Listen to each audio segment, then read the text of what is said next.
je suis votre présentateur, Brice Mavungu. Donc, nous tenons déjà à nous excuser du fait que nous commençons cette émission en retard. Cela a été lié à un problème technique. Donc, nous vous demandons pardon. Et donc, ce soir, je suis accompagné des serviteurs de Dieu, des frères qui sont là avec moi sur le plateau. Donc, j'ai à ma droite le frère Axel. Frère Axel, bonsoir. Bonsoir. Comment allez-vous? Bien. Ok. Et à ma gauche, j'ai le frère Jules. Bonsoir, frère. Bonsoir, frère Brice. Comment allez-vous? Par la grâce de Dieu, ça va et vous? Ok, bonsoir, moi également, je vais bien. Donc, frères et sœurs, vous qui êtes connectés, donc, nous vous demandons déjà de partager le lien pour que vos frères ou vos parents soient également connectés en fait de bénéficier de ce que nous allons vous partager ce soir. Donc, soyez prêts et prenez également vos carnets de notes en fait de pouvoir, si vous avez des questions à nous poser ce soir. Donc, nous vous saluons déjà dans le précieux nom de Jésus-Christ. Donc, ce soir, nous allons aborder un thème, nous allons échanger sur un thème qui est tout simplement: le désir est-il un péché? C'est ce thème que nous allons aborder ce soir. Donc, vous pouvez déjà vous régaler de ce que nous allons vous partager ce soir. Donc, je vais déjà me diriger vers le frère Gilles. Alléluia, frère. Est-ce que vous pouvez nous définir qu'est-ce que le désir? Alors, merci beaucoup pour la parole que vous me donnez. Et je tiens déjà aussi à saluer mon frère, M. Axel. Voilà, nous bénissons le Seigneur pour le privilège et la grâce qu'il nous accorde d'être là. Amen. Alléluia. Amen. Alors, thématique très intéressante aussi. Le désir est-il un péché? Alors, de manière simple, le désir peut se définir comme étant une envie ou encore une soif, la soif de quelque chose auprès de laquelle on espère trouver satisfaction. Donc, un élément positif. De manière simple, c'est ça le désir. C'est une envie, c'est une soif, c'est même un besoin. Voilà, pour quelque chose auprès de laquelle on espère trouver satisfaction. Je vais prendre l'exemple de l'eau. Quelqu'un qui a soif, il a besoin d'eau parce qu'il espère que l'eau puisse étancher sa soif. Donc, voyons que c'est l'élément même, c'est le désir, le besoin pour quelque chose, un objet qu'on pourrait posséder auprès de laquelle on espère trouver une certaine satisfaction.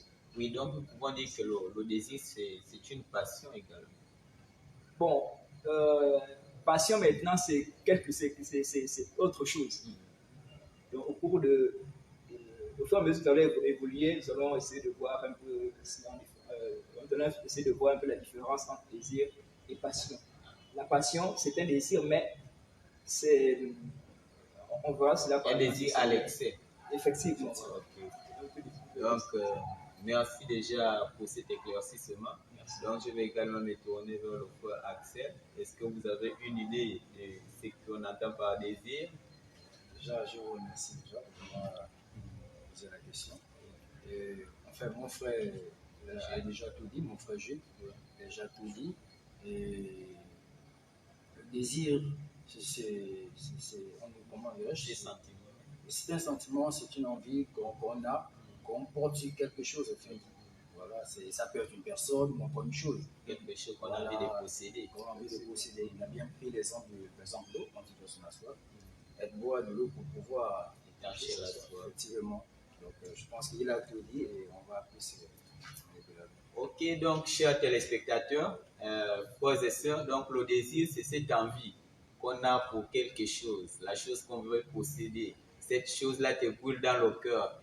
En fait, même lorsque tu vas dormir, tu n'as pas vraiment le sommeil. Tu as l'insomnie, tu veux dire, bon, moi je vais posséder ceci, soit c'est la voiture, soit c'est autre chose. Donc, c'est ça qu'on entend par désir. Donc, est-ce que, combien de catégories de désirs pouvons-nous définir? Alors, en ce qui concerne la catégorie de désir, bon, je vais dire que il n'y a vraiment pas de catégorie, pour ma part, il n'y a pas de catégorie de désir. Sauf que nous allons simplement retenir que le désir, comme moi, vous l'avez définir, c'est le fait de pouvoir, c'est une envie. Une envie. Et on peut avoir une envie pour plusieurs choses. Voilà. En fait, lorsque je parle de catégories, j'aimerais savoir, existe-t-il de mauvais et de bons désirs? Ok, effectivement. Ok, là vous avez été plus clair. Voilà. Okay. Effectivement, il existe des bons et des mauvais désirs. Si nous prenons la Bible, dans le livre de Galates chapitre 5, si vous me permettez de lire, Galates chapitre 5, on va prendre les parties du verset 19 à 21. Galates chapitre 5, oui, vous pouvez m'aider frère. Le livre de Galates chapitre 5, verset 19 à 21. C'est également un passage que j'aime beaucoup. Galates chapitre 5, verset 19 à 21. Si vous êtes à la page, vous pouvez lire. 21. Oui. La parole de Dieu déclare l'envie, l'ivrognerie, les excès de table et les choses semblables. Je vous dis d'avance, comme je l'ai déjà dit, que ceux qui commettent de telles choses n'hériteront point le royaume de Dieu. Est-ce que vous pouvez commencer au verset 19? Verset 19. Oui. Or, les œuvres de la chair sont manifestes. Ce sont l'impudicité, l'impureté, la dissolution, l'idolâtrie, la magie, les inimitiés, les querelles, les jalousies, les animosités, les disputes, les divisions, les sectes. Ok, vous vous arrêtez là. On lit au verset 19 que or les œuvres de la chair sont manifestes. Alléluia. Donc il y a des bons désirs qui sont ceux de l'esprit et les mauvais désirs qui sont ceux de la chair. Et nous voyons que les désirs de la chair conduisent à la mort. Conduisent au péché et le péché entraîne la mort. Voilà. Donc il y a des bons désirs qui sont ceux de l'esprit. Voilà pourquoi la Bible nous recommande que ceux-là qui sont fils de Dieu, que ceux-là ils marchent selon l'esprit. Si on prend par exemple le verset 16, je dis donc, marchez selon l'esprit et vous n'accomplirez pas les désirs de la chair. Donc les bons désirs sont ceux de l'esprit, les mauvais désirs sont ceux de la chair. Simplement. Donc, on comprend par là que les bons désirs sont les désirs de l'esprit. Effectivement. Et les mauvais désirs sont les désirs de la chair. Oui. Mais qu'est-ce qui nous incite à vraiment avoir ces désirs de la chair? Qu'est-ce qui motive souvent la personne de manifester ces désirs? Ok. Bon, déjà, nous devons savoir que le désir est quelque chose, c'est le propre de l'homme. Le désir par exemple, de prendre un verre de jus à celui de prendre un morceau de chocolat en passant du désir de devenir astronaute, par exemple, nous voyons que le désir est le propre de l'homme. L'homme est un être de désir. Et même Dieu désire. Si nous prenons 3 Jean 2, la Bible déclare que je souhaite parmi toutes choses. Le désir est également un souhait. Je souhaite parmi toutes choses que vous soyez en bonne santé. Donc même Dieu désire. Donc on va dire qu'en soi le désir n'est pas une mauvaise chose. Maintenant, ce que nous devons également comprendre, c'est que notre plus grand ennemi, c'est notre chair. Alléluia. C'est notre chair. Nous sommes faits de 3 êtres. Le corps, l'âme et l'esprit. Lorsque nous mourrons, le corps là connaît sa fin. Le corps sait que ma fin là, c'est la terre. Et celui qui va les subir pour les désirs pour satisfaire la chair, c'est l'âme. Et l'esprit ira chez Dieu. Parce que lorsque Dieu crée l'homme, la Bible déclare qu'il souffle dans ses narines un souffle de vie. Donc l'esprit ira chez Dieu. L'âme, c'est notre frère, nous. Et la chair là, parce qu'elle a été corrompue au péché, elle a des désirs qui sont contraires à ceux de l'esprit. Et lorsque nous satisfaisons les désirs de la chair, ça nous conduit au péché et le péché entraîne la mort. On a comme mort, on a la mort spirituelle. C'est-à-dire que toute personne qui n'a pas Jésus-Christ, c'est une personne qui est morte. On a également une autre forme de mort, c'est même la mort la plus terrible, la mort éternelle, qui est l'enfer. Donc les désirs de la chair, ce sont les désirs mauvais. Et ce sont ces désirs-là qui ne sont pas agréables à Dieu. Tout simplement parce que nous avons la chair, et cette chair-là a déjà été corrompue au péché. Donc aucun désir qu'éprouvera la chair ne peut procurer la vie. Toi qui es connecté, toi qui nous regardes en ce moment, j'espère que tu es en train de prendre tout ce que les frères sont en train de nous donner sur le plateau. Donc, comprenons par là que les mauvais désirs sont les désirs de la chair et les bons désirs sont des désirs de l'esprit. Mais ici, on tient à préciser qu'il s'agit de l'esprit de Dieu, pas l'esprit du monde. Parce que l'esprit du monde, ça c'est l'esprit malin. Donc ce n'est pas le Saint-Esprit. Donc les bons désirs sont les désirs qui viennent de l'esprit de Dieu, du Saint-Esprit. L'esprit qu'avait Jésus-Christ de Nazareth, que nous, chrétiens, qui avons accepté Christ, nous possédons également cet esprit. Et Papa Axel, j'aimerais te poser une question. Est-ce que il peut arriver que des désirs qui nous viennent, par exemple, nous viennent de l'ennemi en fait? Désir. Ok. Sur cette question, c'est comment dirais-je?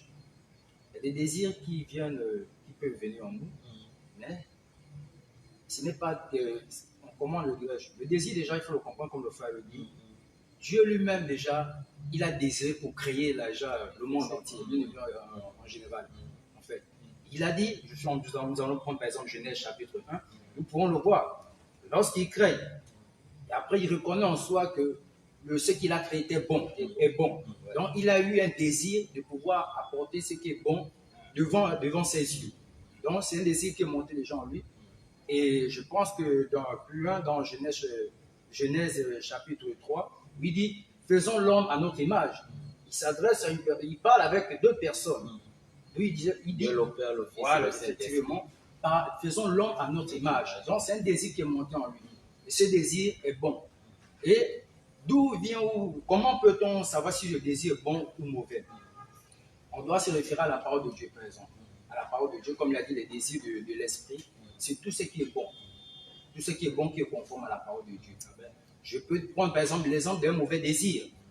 Je vais prendre le cas de, par exemple, un désir qui peut montrer en soi où tu peux par exemple désirer la femme d'autrui. Je suis marié, mais j'ai un désir pour la femme d'autrui. Ce désir automatiquement est mauvais. Je peux le juger à base de la parole de Dieu pour savoir s'il vient de Dieu ou il vient de l'ennemi. Effectivement. Donc il y a plusieurs formes.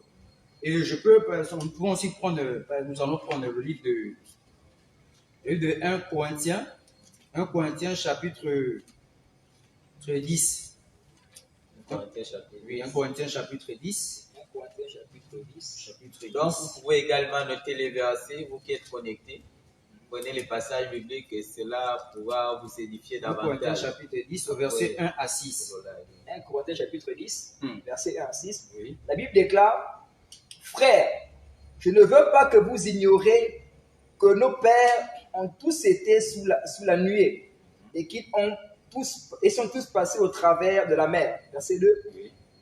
Qu'ils ont tous été baptisés en Moïse dans la nuée et dans la mer. Verset 3. Qu'ils ont tous mangé le même aliment spirituel et qu'ils ont tous bu le même breuvage spirituel, car ils buvaient à un rocher spirituel qui les suivait. Et ce rocher était Christ. Verset 5, le dernier verset. Mais la plupart d'entre eux ne furent point agréables à Dieu, puisqu'ils périrent dans le désert. Verset 6. Le verset 6. Or, ces choses sont arrivées pour nous servir d'exemple, afin que nous n'ayons pas de mauvais désirs, comme ils en ont eu. Très bien. Nous avons là l'exemple du peuple d'Israël qui est en Égypte. Étant en Égypte, ils ont eu une autre nature, une autre manière de fonctionner, de vivre. Ils ont adopté les coutumes de l'Égypte, des Égyptiens. Et cela a produit en eux des caractères et des comportements qui impactaient leur famille et même à leur progéniture, les enfants qu'ils devaient aussi avoir. Et lorsqu'ils ont eu la délivrance par l'Éternel, quand ils sont sortis par la main puissante de l'Éternel, arrivés dans le parcours avec le Seigneur, il est arrivé qu'ils ont eu des désirs, ils se sont souvenus de ce qu'ils avaient en Égypte, de comment les Égyptiens fonctionnaient. Mais ces désirs n'étaient pas propres aux yeux de l'Éternel, c'était des mauvais désirs.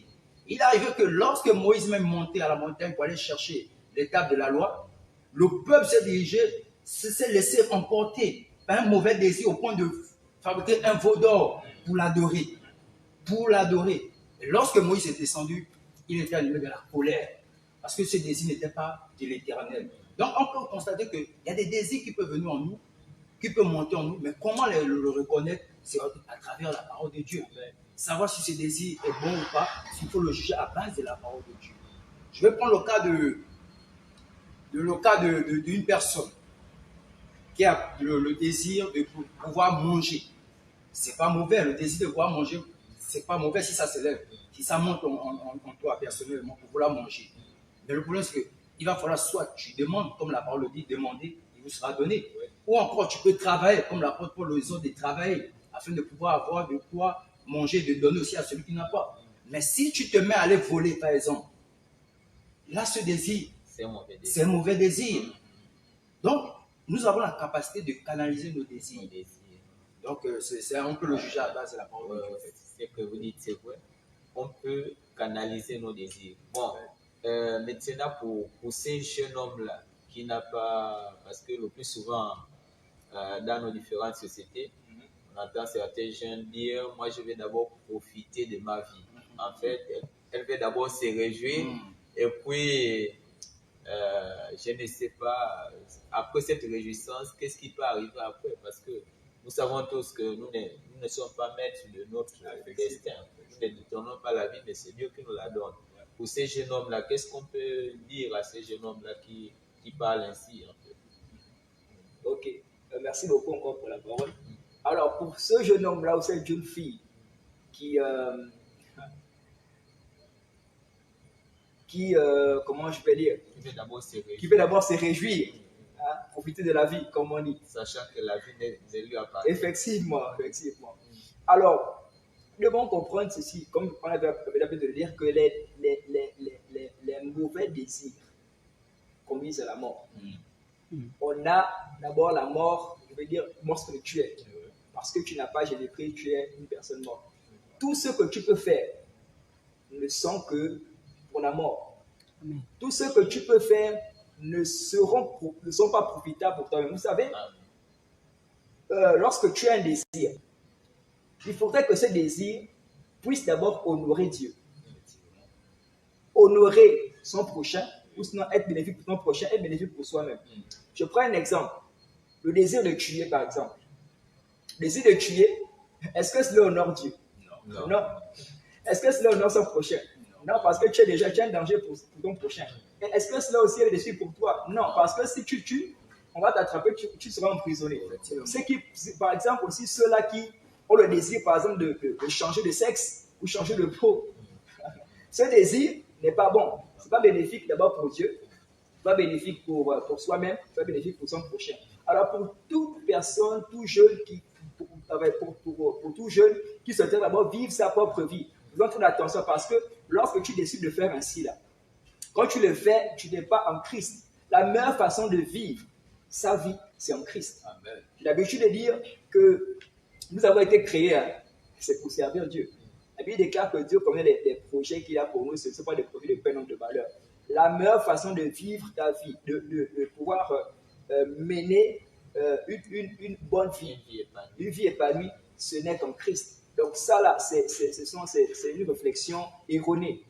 La meilleure façon de vivre en Christ. Donc ce que je vais recommander à ce jeune-là, à cette jeune fille-là, c'est de pouvoir vivre sa vie, mais en étant en Christ. Parce que tu vis ta vie hors Christ. Ce qui est sûr, c'est que tu seras dans la mort. Parce que ce n'est que Christ qui est la vie. Amen. Ok, mais merci pour cet éclaircissement. Toi, jeune qui nous regarde, donc ça c'est vraiment un conseil qui est destiné pour toi. Certainement, tu dis encore, moi je vais profiter de ma vie. Mais ne sachant pas que la vie là ne nous appartient pas. C'est le Seigneur qui a le dernier mot. Il se peut qu'après cette émission, tu seras rappelé. Mais où iras-tu? Donc, il est temps de faire le bon choix qui est Jésus-Christ de Nazareth, qui pourra t'accepter dans sa gloire, afin que tu sois dans le repos éternel. Parce qu'il y a un endroit qui n'est pas vraiment souhaitable pour un enfant de Dieu, pour toute créature de l'éternel, c'est l'enfer. C'est vrai, l'enfer existe. Peut-être tu doutes encore, mais l'enfer existe. Et ce qui peut nous conduire vers ce lieu de ténèbres n'est que de mauvais désirs. Donc, prenons le bon désir qui est celui de Jésus-Christ de Nazareth. Donc, j'avais une autre question. Et là, je vais me tourner vers Papa Axel. Je l'appelle souvent comme ça, donc ne soyez pas surpris. C'est mon frère, tous sont des frères ici, donc lui c'est Papa Axel. Et Papa Axel, comment peut-on faire pour canaliser les désirs qui montent dans nous, les mauvais désirs? Parce qu'il arrive parfois que des mauvaises pensées nous traversent l'esprit et on est là parfois confronté. Qu'est-ce qu'on peut faire pour éviter de tomber dans ces erreurs-là? Déjà, il faut reconnaître que, comme la parole dit dans Zacharie chapitre 4, verset 6, que ce n'est ni par la force, ni par la puissance, mais ce n'est pas mon esprit de l'éternel. C'est pas l'esprit de Dieu que toute chose est possible. Déjà, pour dire à cette personne qui nous regarde là, on ne peut pas empêcher un désir de monter. Ça, il faut déjà le connaître, on ne peut pas l'empêcher. Mais on peut décider